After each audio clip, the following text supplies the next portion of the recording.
बताओ कपिल के बारे में। कपिल स्नोफ ईश्वर गांव बरा कला का स्थायी निवासी है। वो 2022 में अमेरिका पहुंचा था। लगभग उसका खर्चा 45 लाख रुपए लगा था, जो डोंकी के रास्ते से पहुंचा था। वहाँ पर वेल सेटल था भाई, अच्छा काम चल रहा था। 2 बहनें 1 भाई, मम्मी पापा फैमिली में हैं। बड़े ही गरीब परिवार से था और बड़े ही दुख के साथ आप लोगों को बताया जा रहा है कि 6 तारीख को भाई शाम के टाइम 4:30 बजे वो हमारे पास कोई कॉल आई कि भाई के साथ किसी की लड़ाई हुई है। हमने वहाँ पूछा, भाई के पास फ़ोन किया, भाई ने हमारे फ़ोन नहीं उठा पाया। उसके बाद उसके रूममेट थे जितने उनको कॉल की, उनसे हमारी बात हुई। उन्होंने बताया कि भाई हाँ ऐसे ऐसे भाई के साथ कोई घटना घट गई। वो स्टोर पे अपनी ऑन ड्यूटी पे था। सामने वहाँ कर नागरिक जो हैं काले बोलते हैं जिनको, वो सामने बाथरूम करने के लिए आए। भाई ने मना किया। भाई के मना करने पर उन्होंने वहाँ बाथरूम करने से वो नहीं माने। उसके बाद भाई ने दोबारा से मना किया। उनकी आपस में बहस हुई। बहस होने के बाद दूसरे बंदे ने भाई के हाथ में मोबाइल था, उस हाथ पर धक्का मारा। वो मोबाइल जा गिरा। भाई जैसे ही मोबाइल उठा के सामने मतलब उठा, दूसरे बंदा था जो उन्होंने उसके चेस्ट के ऊपर शूट कर दिया और हमारा भाई ऑन द स्पॉट इस दुनिया में नहीं रहा। दूसरा तो कौन था? अमेरिकी नागरिक था? अमेरिकी नागरिक था। तो भाई हमारा नहीं रहा। भाई आप लोगों से बस हम यही अपील करते हैं कि अगर आप लोग के सहयोग से हमारा भाई हमारे बीच की हमारे भाई का शव हमारे बीच जल्दी से जल्दी आए। लोहान साहब हैं, वहाँ की टीम है, वहाँ सचिन भाई है, मोंटी भाई है, सुरेंद्र जी हैं गांगुली से, रितेश भाई है बराकला से, और भी हमारे सारे भाई हैं। सारी की सारी जो पूरी टीम है उस सारी की सारी टीम का हाथ जोड़ के धन्यवाद है। भाई सुरेंद्र जी का भी और लोहान साहब का, डॉक्टर साहब का, सभी का हाथ जोड़ के बहुत बहुत धन्यवाद करते हैं कि जल्द से जल्द भाई का शव उसकी पावन धरती पर आ जाए और हम अपनी संस्कृति के हिसाब से उसका दाह संस्कार कर सकें। 2 बहनें हैं जो शादी होती है। बड़ी बहन शादीशुदा है, छोटी बहन अनमैरिड है। भाई बीच वाला था, अनमैरिड था। बड़े ही शौक से भेजा था, बड़े ही शौक से पाल पोस के हमने ये चीज़ सोची थी कि भाई 4 चांद लगाएगा। लेकिन चलो भाई, जो भगवान को मंजूर है वही होता है, किसी के करने से कुछ तो नहीं होता। बाकी अब तो बस भगवान से ये उम्मीद है कि भाई परिवार में सुख शांति बनी रहे और भाई जल्दी से जल्दी। और कौन पापा जिम्मेदार है, छोटा जिम्मेदार, मम्मी है, 2 बहनें हैं। उनके पापा हमारे चाचा श्री ये है। 25 साल उम्र हुई थी उसकी। 26 में लगा। तो अब तो बस यही है कि भाई परिवार भगवान हौसला रखे, सारी चीज़ें ठीक हो और हमारा भाई हमारे बीच जल्दी से जल्दी आज के। लोहान साहब से एक रिक्वेस्ट है डॉक्टर साहब से। लोहान साहब कह रहे हैं कि भाई जल्दी से जल्दी, जितना जल्द होएगा, जितना जल्दी होएगा। वैसे तो हमारे को 1 वीक का टाइम मिला है, लेकिन 1 वीक से पहले मेरे को पूरा विश्वास है वहाँ की पूरी टीम पे और लोहान साहब पे, डॉक्टर साहब पे, कि जल्द से जल्द हमारे बीच भाई को लेके आएंगे। लास्ट बार बात कब हुई थी? लास्ट बार बात भाई से 5 तारीख को गांव में एक हरियाणवी अपना जो प्रोग्राम होता है रात जगाने वाला, पूरा परिवार इकट्ठा, भाई पूरा परिवार सारा, बाहर से भी सारे भाई आए थे।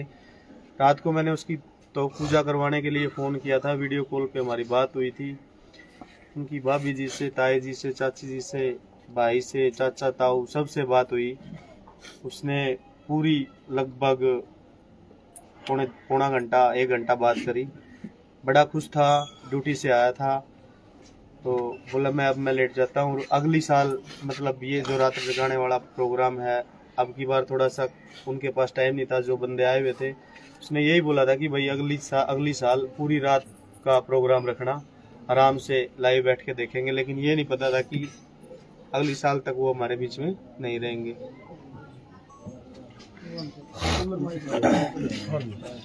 कोई पकड़ लेगा? हाँ पकड़ लेगा। ऊपर कर लिया थोड़ा। प्रधान जी, हाँ जी दोनों क्या हो गया? प्रधान जी, क्या प्रोसेस रहेगी डेड बॉडी मंगवाने की? कितने दिन में पहुंच जाएगी? पहले भी आपने पहले 55 भी बॉडी बहुत से- मंगवाई है तो परिवार देखिए, ये 57 बच्चा है हमारा जो अमेरिका के अंदर इसके साथ जो मिस हैपनिंग हुई है। कोई एक्सीडेंट में, कोई हार्ट फेल से, लेकिन इस बेटे के साथ तो बड़ी एक घटिया इंसान ने गोली मार दी। नशेड़ी था, घटिया था, कुत्ता था कि एक नौजवान बेटा हमारे बीच से चला गया उस कमीन की वजह से। देखो, मैं अब उसको तो जितना मर्जी हम कुछ कह लें, हमारा भाई जो हमारा बेटा था वो हमारे बीच तो नहीं रहा। लेकिन जैसे ही मुझे पता चला, सोनू भाई ने तो बड़ा मेरा साथ भी दिया। रात को जो एयरपोर्ट पे जब उतरा तो इन्होंने टेलीफोन किया 2 बजे, और 4 बजे तक मैं जब नारनौंद नहीं पहुंचा तब तक मेरे साथ रहा। कहने लगा कि पहुंच गए भाई साहब। मैं कहा पहुंच गया कि जी मैं इसीलिए टेलीफोन पे था कि आपको ये रास्ते में दिक्कत ना हो जाए। और सही बात तो ये कि जी पाऊँ तो अब भी लड़खड़ा नहीं, क्योंकि सोई नहीं है। तो मैंने कहा जी जब परिवार ही नहीं सो पा रहा तो फिर हम भी परिवार के सदस्य हम कैसे सोएंगे। मैं बच्चे के लिए आज ही आया और आज ही करेंगे इसका काम।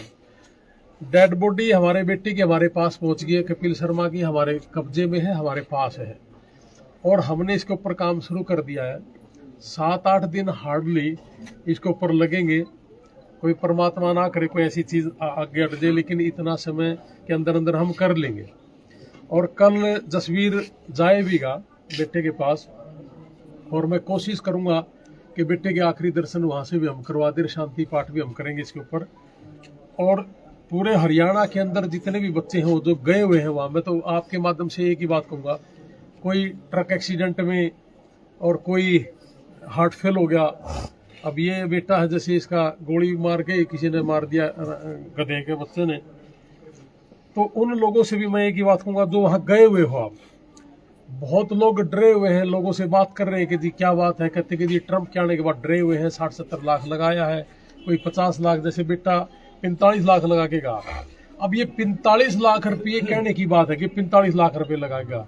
45 लाख के बाद अमेरिका के अंदर जाना, और अमेरिका के अंदर 7-8 महीने में एंटर करना। कोई 3 महीने में एंटर करता है तो कोई 8 महीने लगते हैं, और 8 महीने के अंदर जाने के बाद 7-8 महीने लग जाते हैं उसको काम पे चढ़ने पे, उसको वर्क परमिट मिलना।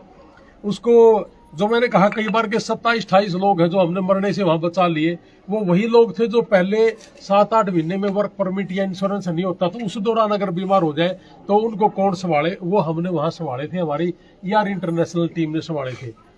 तो ये 7-8 महीने वहां घर बैठ के खाना जब तक वर्क परमिट ना आए।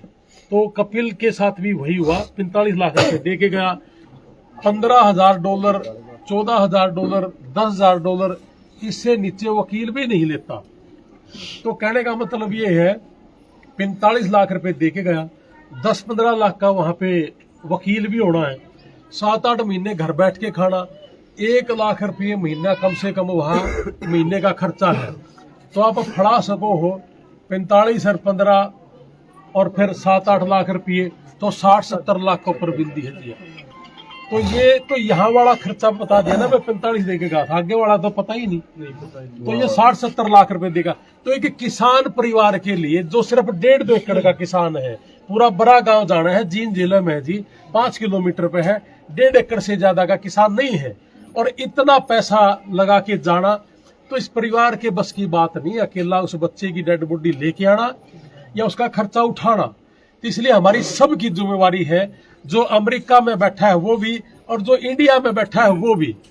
बहुत से लोग इस वीडियो को देख के ये भी कहेंगे कि अपने देश में कर लेता, इतने पैसे देने के कहा था। तो मैं उन सब ने एक बात बता दूं कि इन बच्चों की वजह से अपने भारत देश में 2024 में 11 लाख करोड़ रुपया अपने भारत में आया। 11 लाख करोड़ रुपये छोटा अमाउंट नहीं है, सिर्फ इन बच्चों की वजह से। चाहे को डोंकी से गया था, चाहे को स्टडी से गया था, चाहे किसी भी देश में है वो, उनकी सारे साल की इनकम 11 लाख करोड़ आई है, जिससे हमारा देश ने भी ग्रोथ हुई है। और जिन घरों में तेजी लगी उनमें मिस्त्रियों ने भी खाने मिला है, उन्हें काम मिला है, भट्ठाड़ा ने भी मिला है, सीमेंट वाला ने भी मिला है।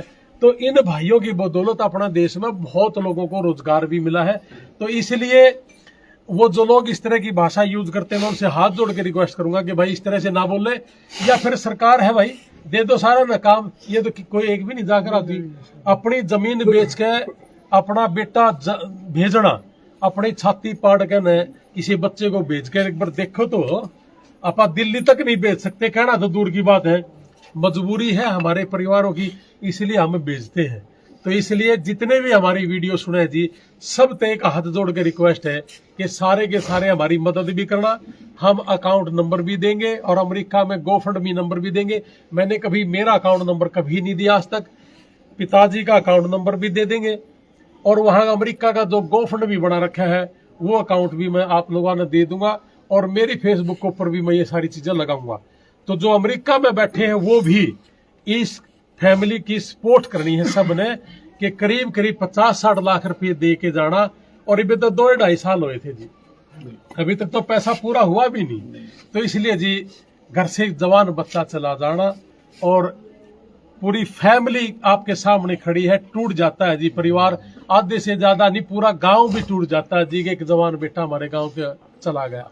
तो इसलिए ये जो 7-8 दिन की जो मेरी ड्यूटी लगाई है परिवार ने, मैं 7-8 दिन में कपिल शर्मा की डेड बॉडी को यहाँ ले आऊंगा और कोशिश करूंगा उससे पहले लेके आने की, लेकिन 7-8 दिन के अंदर अंदर लगभग कर लेंगे हम इसको काम को सारा। कितनी कठिनाइयां वहां पे इतनी कठिनाई है, मैं तो आपने ऑनलाइन कहूँ कि मुख्यमंत्री भी नहीं ला सकता 2-2.5 महीना तक पता, लेकिन वहां बहुत घनी कठिनाइयां हैं। और अगर किसी भाई ने न्यू लगता हो कि भाई कई कह भी दे हम आज गांव में खड़ा होकर कहूँ कि भाई कोई भी राजनीति करने वाला आदमी, कोई भी पॉलिटिशियन या कोई चीफ मिनिस्टर, इसने लेकर देखो बहुत तरह के रास्ते तय करने पड़े हैं। कभी पुलिस डिपार्टमेंट, कभी हॉस्पिटल का है, कभी फ्यूनरल होम का, कभी एम्बेसी का, कभी अपने इंडिया में जो गृह मंत्रालय है उसका है, एक कॉर्नर होम है उसका है, डेथ सर्टिफिकेट चेंज करवाना, 10-15 चीजें हैं जिसमें समय लग जाता है। तो इसलिए हमने थोड़ा ही चीजा के इसलिए नॉलेज हो रही के हमने सारा काम छोड़ के इसके में कि अपने देश के बच्चे गले अपने परिवारों के साथ बुरा समय आ गया, हम खड़े होते हैं। हमने ये काम उन अपने परिवारों के साथ अपनी जमीन में अपने बेटों को भेजने का काम शुरू करा, ताकि अपने माँ बाप के अंतिम दर्शन हो जाएं और बेटे को अपने गांव की जमीन नसीब हो जाए। ये भी सुना था इस भाई ने अपने आंख भी दान करके। देखो हाँ बिल्कुल, इसे बड़ी मैं तो कहूँ जी गजब का बेटा था ये। इसने अमेरिका में जाकर अपनी आंख दान करने की क्या जरूरत है। ये इस देश का बेटा था, यहाँ इसकी जन्मभूमि है, वहां उसका कर्म भूमि थी, और उस कर्म भूमि में भी जाकर उसने कहा अगर मेरे साथ कोई हो जाए तो मेरी मैं आंख दान कर रहा हूँ। लेकिन रात के 3 बजे इस बेटे के साथ घटना घटी, और सुबह तक जब ये बेटे की डेड बॉडी को लेके जाना तो 6 घंटे हो चुके थे, इसलिए वो आंख नहीं दान कर पाया। शायद उसको अफसोस भी होगा भाई। और मैं तो कहूँ जी बेटा जहां भी हो परमात्मा अपने कदमों में स्थान दे और परिवार को हौसला दीजिए, ऐसा ऐसा बेटा हर घर में पैदा हो। प्रधान जी, इस पर जो भी खर्चा हुआ सारा खर्चा आपकी तरफ तो देखो हमारे वहाँ कुछ साथी हैं और मैं लाइव आके भी उनसे बोलता हूँ कि भी मेरे को आज इस चीज की जरूरत है, तो हमारे जो साथी हैं वो कर देते हैं। हमारे वहाँ बहुत से साथी हैं, जैसे मैंने कहा कि सुरेंद्र शर्मा जी हैं और रितेश है जो अपने इस गांव का ही है, पहले भी रमेश है जो उनके पिताजी हैं, उन्हें पहले भी 3-4 साल पहले जैसे हमने जब यार इंटरनेशनल का गठन करा तो रमेश ने टेलीफोन करा दे, रमेश भाई गौतम जी है, रमेश गौतम, कि भाई किसी का कोई बीमार हो गया हेल्प करनी है, बताओ भाई साहब। जितना उसकी ड्यूटी लगाई रमेश ने कभी भी अपना पीछा करा, तो उसने हमेशा साथ दिया। अब 2-2.5 साल से जितने भी हमारे दोस्त हैं, वॉलंटियर हैं यार इंटरनेशनल के, सारे इकट्ठे हो जाते हैं, कोई नहीं मना करता जी। इसलिए इस परिवार का 1 सिंगल रुपया यहाँ पहुंचाने तक नहीं लगने देंगे जी, हम सारे के सारे साथी करेंगे। ठीक है, हम तो इतनी रिक्वेस्ट है जी जो हमारे बीच में आ जावे, इतना 100% आऊंगा जी, जल्दी से जल्दी आओ जमा जल्दी से जल्दी जी। देखो भाई है मेरे बड़े बड़ा जो खुर्द है ना, हमारी जो मौसी है भाई साहब की माता जी, हम बचपन में साथ में खेलते हैं। तो भाई साहब का भी जैसे कल टेलीफोन आके बोला अपने मौसी जिस गांव की थी थोड़ा या दिक्कत बन गई तो बोला चलना है, तो माँ भाई साहब मेरे दोरा ली खबर आप चलांगे। और इस गांव में तो हमारा पुराना नाता है भाई, क्यों मान लो रमेश भी हमारा घर का है, भाई साहब भी, हमारी मौसी भी यहाँ की थी जी, राजेंद्र शर्मा जी हैं हमारे, हाँ, और ये हमारी मौसी थी इस गांव की जी, और मैं तो उस मौसी का हाथ में, और तस्वीर भी इस मौसी का हाथ में खेले है जी। तो हमारा भाई का जो रिश्ता है जी बहुत ही पुराना और गजब का रिश्ता है जी। ठीक है। तो इसलिए